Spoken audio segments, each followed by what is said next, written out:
Turma do oitavo ano C, tudo bem com vocês? Espero que vocês estejam bem. Estão aqui, né? Como eu falei sempre, vocês podem usar o material que vocês preferirem na explicação, tá? Mas aí,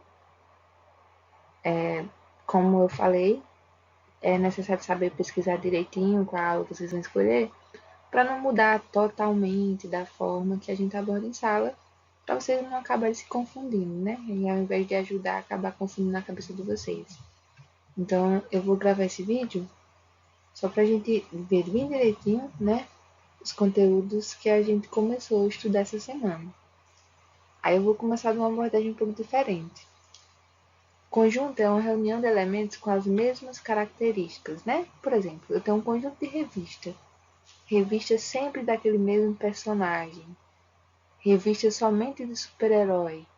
Então eu tenho um conjunto ali com as mesmas informações, com o mesmo intuito, né? Depois a gente começa a estudar a questão dos conjuntos numéricos. Então, vão ser números que vão ter informações iguais. Aquele conjunto, aqueles números que vão ter características semelhantes, elas vão fazer parte do mesmo conjunto. Então, resumindo aqui, os conjuntos numéricos são um agrupamento de números que possuem características semelhantes. Então, o primeiro conjunto que a gente estudou, né, que a gente relembrou, foi o conjunto dos números naturais. Ele é representado pela letra N, e suas características é eles serem sempre inteiro e positivo. Por exemplo, para ser um número natural, ele precisa ser inteiro. Eu não posso dizer um valor quebrado que possua vírgula, decimal. Por exemplo, 1,5, ele não é um número inteiro. Então, logo, ele também não é natural. E ele tem que ser positivo. Por exemplo, se eu falar menos 1, ele também não é natural. Ele é inteiro, menos 1 ele é inteiro, porém ele não é natural porque ele é negativo. Tá certo?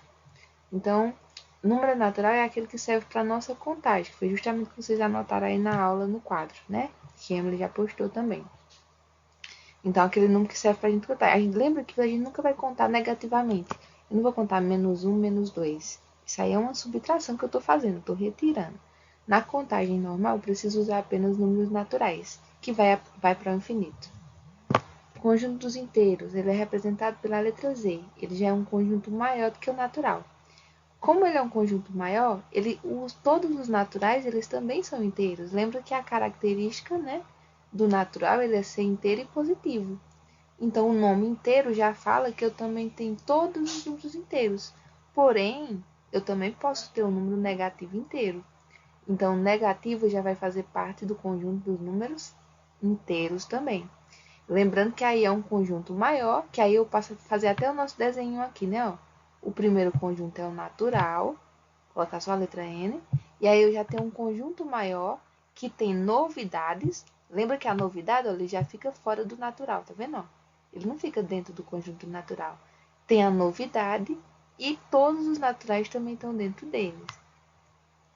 Lembrando aqui a ideia de sucessor e antecessor. Quando eu falo de sucessor de um número natural, eu preciso somar 1, concorda? Então, eu tenho 2 mais 1, que vai ser igual a 3, que vai ser o sucessor, e um número negativo, né? Eu vou fazer essa mesma regra para me descobrir o sucessor de um número negativo. Que aí a gente não pode acabar confundindo, né? Em questão do número, o valor do número, mas a gente tem que observar a questão do sinal. Então, quem é o sucessor do menos 2? Eu também vou somar 1 para descobrir esse sucessor. E quando eu vou fazer a operação com números inteiros, eu percebo que eu estou devendo 2, esse 2 está negativo, e aí eu ganhei 1, eu paguei 1 dos 2 que eu estava devendo. Então, minha dívida ela reduziu, a minha dívida agora é em menos 1.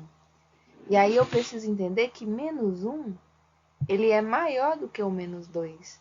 Porque menos 2 eu estou devendo mais, não é mais vantajoso eu estar devendo só R$1 do que estar devendo 2? Então, da mesma forma, é fazer o antecessor do número. Quando eu faço o antecessor, é um número antes. Então, de um número natural, por exemplo, como 2, eu vou pegar 2 menos 1 e descobrir seu antecessor, que é o quê? 1, né? Agora, se eu pegar o antecessor do menos 2, eu vou subtrair também menos 1, que aí vai dar quanto? Estou devendo 2, comprei mais 1, e agora estou devendo 3. Lembrando que menos 3 ele é menor do que menos 2. É muito mais desvantagem para mim dever 3 do que dever 2. Se essa parte ficar um pouquinho difícil, né? Desenhe a reta numérica e analisem aí ó, a presença do zero e a dos valores. Lembra que o sucessor de um número ele vai estar sempre à direita dele. Então, quem está à direita do número 1 aí? Na nossa posição, tá? Quem está à direita do número 1? O 2. Então, o sucessor do 1 é o 2. Quem é o antecessor do 2? Quem é que vem antes do 2? O 1. E o antecessor é 1. Observando a mesma linha de raciocínio aqui na parte dos negativos, né? Os negativos eles vão ficar à esquerda do zero. Quem é o antecessor do menos 1? Quem é que vem antes do menos 1? Quem está à esquerda dele, então, ou seja, é o menos 2. Porque eu vou fazer menos 1, menos 1. Estou devendo 1, comprei mais um fiado, fiquei devendo 2. Então, percebam, à esquerda eu tenho um sucessor e à direita eu tenho o... À esquerda eu tenho um antecessor e à direita eu tenho um sucessor. Tá certo? Deixa eu apagar aqui. Direita, valores positivos. Direita do zero, valores positivos. Esquerda do zero, valor negativo. E o último conjunto, que é o conjunto que a gente vai estudar, né? A gente já estudou essa parte de frações, multiplicação, tudo. Só que a gente ainda não estava falando sobre... A gente ainda não está falando de conjunto, né? Aí eu deixo claro mais uma vez o que o nosso aluno perguntou lá na sala. Falou assim, tia, mas a gente já aprendeu o ano passado a falar sobre fração? Sobre dízimo, periódica, mas era apenas dizer que um dízimo era simples ou era composto. Mas no caso agora a gente vai identificar esses números que a gente já aprendeu, a gente vai identificar de qual conjunto eles fazem parte, tá bom? Então, o próximo conjunto é os racionais. Ele é um conjunto maior do que esses dois aqui. E ele é o conjunto que esses dois aqui estão juntos. Então, todos esses números que estão aqui nesse faz parte também do racional.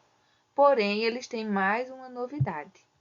Então, ele é representado pela letra Q, que vem de quociente, né? Porque uma fração também é uma divisão.